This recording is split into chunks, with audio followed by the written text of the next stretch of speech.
అంటే మీ జీవితంలో మార్పులు వచ్చినాయండి? ఇప్పటిదాకా మనం అనుకున్నాం కదండి, స్వామివారి యొక్క కార్యకారణ సంబంధం చేతనే నా జీవితంలో ఎంత దూరం వచ్చాను.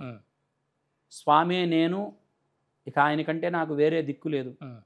ఏది చేసినా ఆయన యొక్క పాద పద్మాలను పట్టుకుని మానవుల్ని నమ్ముకోవటం కంటే దేవుణ్ణి నమ్ముకోవటం ఉత్తమని భావన చేసేటువంటి వ్యక్తిని.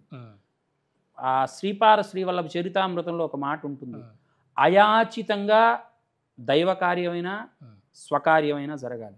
ఒకళ్ళ దగ్గరికి వెళ్ళి నేను ఎప్పుడు కూడా అనుకునేవాడిని చాలా సందర్భాల్లో, ఈ కార్యక్రమం చేస్తున్నాను, నా జీవితం ఎట్లా ఇది ఏదన్నా అయిపోతుందేమో అని చెంగుబట్టి కూడా. ఎందుకంటే బ్రాహ్మడికి ఉండేటువంటి లక్షణం 5 ధర్మాలు చెప్పాడు బ్రాహ్మడికి. ఏమిటయ్యా ఆ ధర్మాలంటే అధ్యయన అధ్యాపన. నిరంతరం ఏదో ఒకటి జరుగుతూనే ఉంటుంది మా దేవాలయంలో. అధ్యయనం, యోగ వాసిష్ఠ గ్రంథం కానీ భాగవతం కానీ ఏదో ఒకటి అధ్యయనం చేస్తూనే ఉంటాడు. అధ్యయనం అధ్యాపనం, ఎవరన్నా వచ్చి కూర్చుంటే సత్సంగం నడుస్తుంది. అధ్యయన అధ్యాపనాలు, యజన యాజనాలు, నిత్యం ధర్మానుష్ఠాన కర్మగా చక్కగా దత్తహోమాది కార్యక్రమాలు, నిత్యహోమాది కార్యక్రమాలు ఎవరు వచ్చినా రాకపోయినా జరుగుతూనే ఉంటుంది. లేదండి మేము కాస్త దత్తహోమం చేసుకుందాం అనుకుంటున్నాం మీ గుళ్ళో అని అంటే వాళ్ళు వచ్చి చక్కగా యజనం చేయిస్తున్నాం, యాజనం జరుగుతుంది, యజన యాజనాలు జరుగుతున్నాయి. అట్లానే ఇక మూడవది ఏమిటి, దాన ప్రతిగ్రహణ. ఎవరన్నా ఇచ్చిన రోజు వాళ్ళు ఇచ్చింది పెడతాం, ఎవరు ఇవ్వలేదనుకోండి మనకు ఉన్న దాంట్లో పెడతాం. దానము నడుస్తోంది.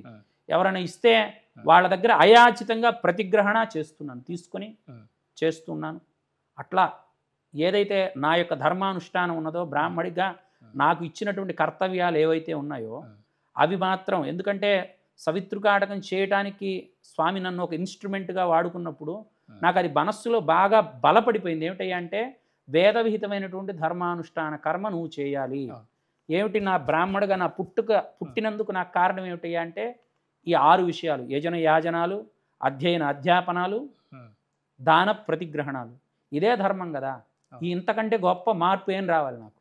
గృహస్థాశ్రమ ధర్మంలో పూర్వజన్మ సుకృతం ప్రకారం నా భార్య కూడా నేను చేసేటువంటి పనిలో ఇది ఎందుకు పెడుతున్నారు, ఇది మన పిల్లలకి, నాకు 2 ఆడపిల్లలు, ఇది ఈ స్థలం ఉంటే మన పిల్లలకే ఉపయోగపడుతుంది కదా, మనకి వేరే సోర్స్ లేదు కదా, రేపు పెళ్ళిళ్ళు చేయాలన్నా ఏం చేయాలన్నా ఇలానే చేయాలి తప్ప దీన్ని నమ్ముకొని చేయాలో లేకపోతే ఇంకోటి ఏదో చేయాలి తప్ప మీరేదో పరిగెత్తి సంపాదించేవాళ్ళు కాదు అని తను స్వార్థంగా ఎప్పుడు ఆలోచించలేదు. తను కూడా ఇంత కార్యక్రమం చేస్తున్నాం కాబట్టి ఎప్పుడు పదండి వస్తున్నాను నేను కూడా వడ్డిస్తానని ఎంతో ఉత్సాహంగా దైవికమైనటువంటి కార్యక్రమాల్లో తను కూడా గృహస్థాశ్రమ ధర్మంలో తను నాకు సహకరిస్తూ చక్కగా నేను చేయవలసినటువంటి వ్యవహారం ఏదైతే ఉందో దాన్ని స్వామి నా చేత సక్రమంగా ఆచరింపజేస్తున్నాడు. ఇంకొక మాట కూడా చెప్తాను, ఎప్పుడైతే నువ్వు ఇటువంటి భావనతో ఉంటావో, అనన్యాశ్చింతయంతో మాం ఏ జనా పర్యుపాసతే తేషాం నిత్యాభియుక్తానాం యోగక్షేమం వహామ్యహం అని. అంటే స్వామి అంటావరే నువ్వు నా పాదాలు పట్టుకొని ఉండు, నీకు ఇంతకంటే ఏం కావాలి, నీది నా బాధ్యత, యోగము ఇస్తాను క్షేమము ఇస్తానంటట పరమాత్మ. అట్లా నాకు కూడా సమయానుకూలంగా నాకు ఏ స్థితి నుంచి ఏ స్థితికి వెళ్ళాలో అట్లా దినదిన ప్రవర్ధమానంగా నన్ను కూడా ఎదిగేట్టుగానే చేస్తున్నాడు. కానీ ఏదో నేనేదో చేశాను, ఏదో పోగొట్టుకున్నానేటువంటి భావన ఎప్పుడూ కూడా నాకు స్వామి రానివ్వలేదు. చక్కగా ఆయనకి ఎంత పెట్టానో అంతకంతకీ స్వామి నా కుటుంబాన్ని నన్ను అంతే ఆనందంగా, నన్నే కాదు ఈ యొక్క కార్యక్రమానికి ఎవరైతే సత్యదత్త సాధనాలయ సేవాశ్రమానికి ఎవరైతే ₹1 ఇచ్చారో, ఎవరైతే దానంగా ధర్మంగా ఇచ్చారో వాళ్ళందరూ కూడా అంతే స్థిమితంగా అంతే వృద్ధిలోకి వచ్చారండి. ఇప్పటిదాకా కూడా ఆ స్వామివారిని నమ్ముకున్న వారిని ఎవరిని కూడా స్వామి వదిలిపెట్టలేదు. ఇప్పటికీ వాళ్ళకి యోగాన్ని క్షేమాన్ని, ప్రహ్లాదుని నారాయణుడు ఎట్లా కాపాడాడో సర్వకాల సర్వావస్థలందు నన్ను కాపాడుతూ ఎప్పటికెప్పుడు ఏం కావాలో అది ఇస్తూనే ఉన్నాడు. నా కర్మని నేను చేయవలసిన పనిని నాకు ప్రబోధిస్తూనే ఉన్నాడు స్వామి. ఇంకంతకంటే జీవితంలో ఏం కావాలి? ఈ వికనస సాంప్రదాయము విశిష్టాద్వైతము రెండు అంటే దీంట్లో కూడా చాలా వరకు కాంట్రవర్సీ విషయాలు బోలెడు ఉన్నాయండి. ఎందుకంటే ఇవాళ రేపట్లో ఎక్కడ ప్రచారం ఉన్నదో, ఎక్కడ డబ్బు ఉన్నదో అదే నిజమైనటువంటి నమ్మేటువంటి వ్యక్తులు ఉంటారు. ప్రచారమే గొప్ప విషయం. ఆ ప్రచారంలో నువ్వు తిమ్మిరిని బంబిరి చేయొచ్చు, బంబిరిని తిమ్మిరి చేసేటువంటి అవకాశం ఉంది. కుక్కని నక్క చేస్తాడు, నక్కని కుక్క చేస్తాడు. అయితే ఈ వికనస సాంప్రదాయం అనేది ఒక విషయం అయితే నిజం. ఇప్పుడు పాంచరాత్రాగమం లేదు శ్రీ వైష్ణవ సాంప్రదాయం, ఇప్పుడు మేమందరం కూడా శ్రీ సాంప్రదాయం అనేటువంటి గొప్ప గొప్ప వ్యక్తులు ఎవరైతే ఉన్నారో వీళ్ళందరికీ పూర్వం కొన్ని కోట్ల సంవత్సరాల క్రితం, ఎందుకంటే రామాయణంలో వైఖానసుల గురించి ఉంది, తైత్రీయోపనిషత్తులో వైఖానసుల గురించి ఉంది, మహాభారత కాలంలో యొక్క వైఖానసుల గురించి ఉంది. అయితే భాగవతానికి వచ్చేసరికి వైఖానస ప్రస్తావన ఉన్నది కానివ్వండి, ఆరాధనా పద్ధతిలో మాత్రం కపిల భగవానుడు దేవహూతికి పాంచరాత్రాగమ దీక్షిస్తాడు. పాంచరాత్రాగము శ్రీ వైష్ణవ దీక్ష, శ్రీ వైష్ణవులు వేరు, పాంచరాత్రులు వేరు, మళ్ళీ అది వేరే విషయం అక్కడ. అయితే ఈ వైఖానసాగమం అనేది చాలా అతి ప్రాచీనమైనటువంటి వైష్ణవ సాంప్రదాయం. ఈ వైష్ణవ సాంప్రదాయంలో ఇప్పటికీ కూడా మేము గర్భస్థ వైష్ణవులుగా మమ్మల్ని మేము నమ్ముకుంటాం. ఎందుకంటే గర్భస్థ శిశువుగా ఉన్నప్పుడే తల్లికి గర్భస్థ చక్రాంకనాలు, పిల్లవాడికి గర్భస్థ చక్రాంకనాలు వేస్తారు మా సాంప్రదాయం. అట్లా ఆ చక్రాంకనాలు కూడా ఎవరికి వేస్తారయ్యా అంటే పరంపరానుగతంగా వైఖానసులో పుట్టిన అమ్మాయి, వైఖానసన పుట్టిన అబ్బాయి అయి ఉండాలి, వేరే వాళ్ళకి వేరు. ఎందుకంటే అంటే మా వంశానికి లేదా మా యొక్క వైఖానస జాతి అంటారు కదా, అంటే పర్టికులర్ స్ట్రీమ్, ఆ స్ట్రీమ్కే ఉన్న పద్ధతి. కొత్త వాళ్ళకు కూడా మా విద్య నేర్పండి. అంటే ఇది అంతరించిపోవడానికి కూడా ప్రధానమైన కారణం ఏమిటి అంటే మేమే మా పరంపరానుగతంగా చెప్పుకునేటువంటి విద్య తప్ప వేరే వాళ్ళకి ఇది నేర్పించేటువంటి అవకాశం లేకుండా మా పెద్దవాళ్ళు ఎందుకో అది పెట్టుంచారు, అదే నడుస్తుంది. దానివల్ల ఈ వైఖానస వ్యాప్తి అనేది జరగదు, డైవర్సిఫికేషన్ రావట్లేదు. అయితే పాంచరాత్రాగమ విషయంలో గొప్ప ఉంది. ఒక మా దాంతో కంపేర్ చేస్తే వాళ్ళ దగ్గర ఉండేటువంటి గొప్పతనాన్ని కూడా మనం చెప్పుకోవాలి. అంటే వైదికమైనటువంటి పద్ధతిలో, దేవతారాధనలో, మిగతా అలౌకికమైనటువంటి విషయాల్లో, పారమాత్మికమైన విషయాల్లో ఎంత గొప్ప విశిష్టత్వం అనేది ఇందులో ఉన్నప్పటికీ కూడా అటువంటి విషయాన్ని ప్రజలందరికీ అందించలేకపోవటం అనేది కూడా ఎక్కడో ఒక చిన్న ఇబ్బందికరమైనటువంటి విషయమే. ఈ పాంచరాత్రాగమంలో ఉన్న గొప్ప విషయం ఏమిటి అంటే ఏ వ్యక్తి అయినా పాంచరాత్రాగమ దీక్ష పొందవచ్చు, వైష్ణవుడిగా మారవచ్చు అనేది ఎట్లా ఉండి తప్త చక్రాంకనాలు. మీరు చిన్నజీయన్ గారు కానీ ఇట్లా వాళ్ళ దగ్గరికి వెళితే నారాయణ అష్టాక్షరి ఉపదేశి తప్త చక్రాంకనాలు వేసి, అవసరమైతే నీకు ఒడుగు కూడా చేసి, ఈ రోజున నార్త్ ఇండియా నుంచి వేల మంది అట్లా వచ్చి చక్కగా చదువుకుంటున్నారు అంటే దానికి కారణం ఏమిటి అంటే అదే, వాళ్ళకు ఒడుగులు చేసి చక్కగా దీక్ష వహించి. అంటే జన్మనా జాయతే శూద్ర కర్మణా జాయతే ద్విజ అంటారు. జన్మగా ప్రతి ఒక్క బ్రాహ్మణుడు, ప్రతి ఒక్క వ్యక్తి శూద్రుడే.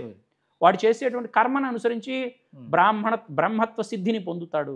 కాబట్టి బ్రహ్మత్వ సిద్ధి పొందడానికి ఎవరైనా అర్హుడే. ఒకప్పుడు జాబాలి మహర్షి అని ఒక ఆయన ఉండేవాడు, సత్యకామ జాపాలి అతని పేరు.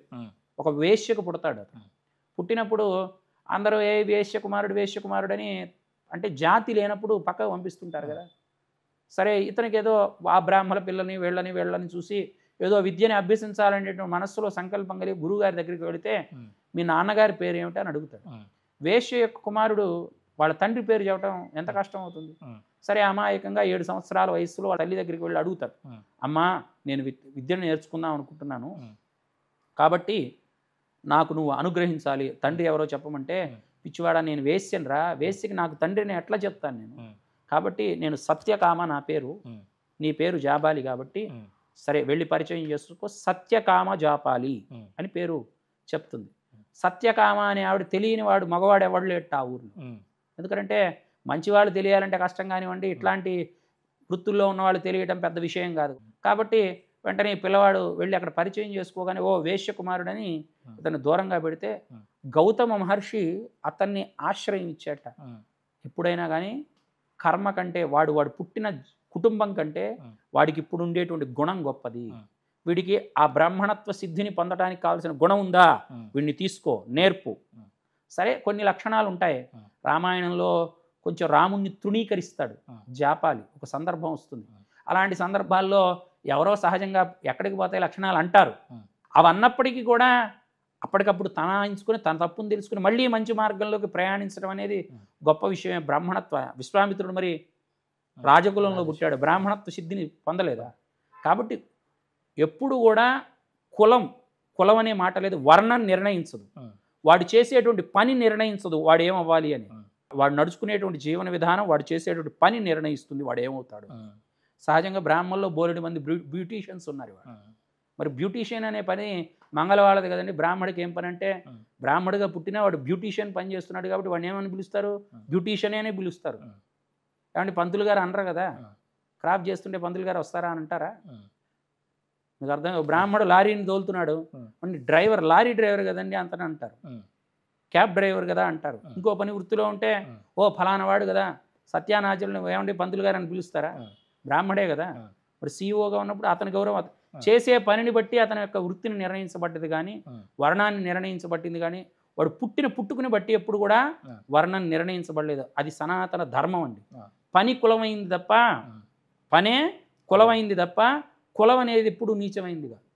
నేను ఇట్లా వస్త్రం మంచిది కట్టుకొని నీ ముందు కూర్చున్నాను అనుకోండి, రండి భరద్వాజ్ గారు రండి కాఫీ తాగుతారా టీ తాగుతారా అని మర్యాదగా మాట్లాడతారు. మురికి బట్టలు కట్టుకొని గబ్బు వాసన వస్తూ నేను మీ దగ్గర కూర్చొని అక్కడ ఉండేటువంటి పరిసరాలన్నింటినీ పాడు చేస్తున్నాను అనుకోండి, ఏమంటారు? గేటు దగ్గర ఎవరా పిచ్చివాడు బయటకు తోసేయండి అంటారు. అంత మాత్రాన పిచ్చివాడిని నువ్వు అంటరవాని వాడిగా చూస్తున్నావు అని అంటారా? ఇందాక ఓ మాట చెప్పాను, వస్త్రేణ వపుష వాచ విద్యయా వినయేనచ, ఈ 5 ఉండాలి. ఈ తల్లిదండ్రులు 5 నేర్పిస్తే నువ్వు కూడా గొప్ప వ్యక్తి అవుతావు. ఇప్పుడు అలా నేర్పిస్తున్నారు కాబట్టి ఈ దేవాలయంలోకి ఎవరు మంచి వస్త్రాలు కట్టుకున్నా వాడి ఏమండి మీరు ఫలానా వాళ్ళ అని పిలుస్తున్నాం, లోపలికి వచ్చి దండం పెట్టుకుంటున్నాడు, చక్కగా అర్చన చేస్తున్నాం, తీర్థం ఇస్తున్నాం, పంపిస్తున్నాం. అట్లానే ఈ పాంచరాత్ర దీక్షలో వాళ్ళు ఎవరనేది చూడక్కర్లేదు. చక్కగా పాంచరాత్ర దీక్ష ఇచ్చి, అయితే ఒకటి పాంచరాత్ర దీక్ష తీసుకున్నటువంటి వ్యక్తి జీవితాంతం కూడా శరీరాన్ని వదిలిపెట్టిన దాకా ఆ గురు సాంప్రదాయంలో నడుచుకోవాలి. అదొక నియమం ఉంది. అందుకే ఇస్కాన్ వాళ్ళు కానివ్వండి, లింగాయిత్స్ కానివ్వండి, ఒక వైష్ణవంలోనే లేదండి అది. వీరశైవ సాంప్రదాయం ఉంటారు, వీరశైవ సాంప్రదాయం కానివ్వండి, ఇస్కాన్ వాళ్ళు కానివ్వండి, పాంచరాత్ర ఇస్కాన్ వాళ్ళు కూడా పాంచరాత్రాన్ని పాటిస్తారు. వాళ్ళు కూడా చెన్నయ్య స్వామి వారు కానీ అనేక మఠాలు ఉన్నాయి. అంటే మామూలు వ్యక్తిని సగటు వ్యక్తిని కూడా ఈ యొక్క దీక్షా స్వరూపంలో ఇచ్చి వాళ్ళకి బ్రాహ్మణత్వ సిద్ధిని కల్పించి వాళ్ళకు కూడా మోక్షార్హతని కల్పించేటువంటి అనేక రకాలైనటువంటి పద్ధతులు ఉన్నాయి. అందులో పాంచరాత్రం కూడా విశేషం. అయితే వాళ్ళు శ్రీ వైష్ణవ సాంప్రదాయంలో ప్రత్యేకంగా వాళ్ళకి ఒక ఆగమం లేదు కాబట్టి పాంచరాత్రాన్ని అడాప్ట్ చేసుకున్నారు, ఆ పూజా పద్ధతిని. వాళ్ళందరూ కూడా ఆపస్తంభ సూత్రాన్ని పాటిస్తారు.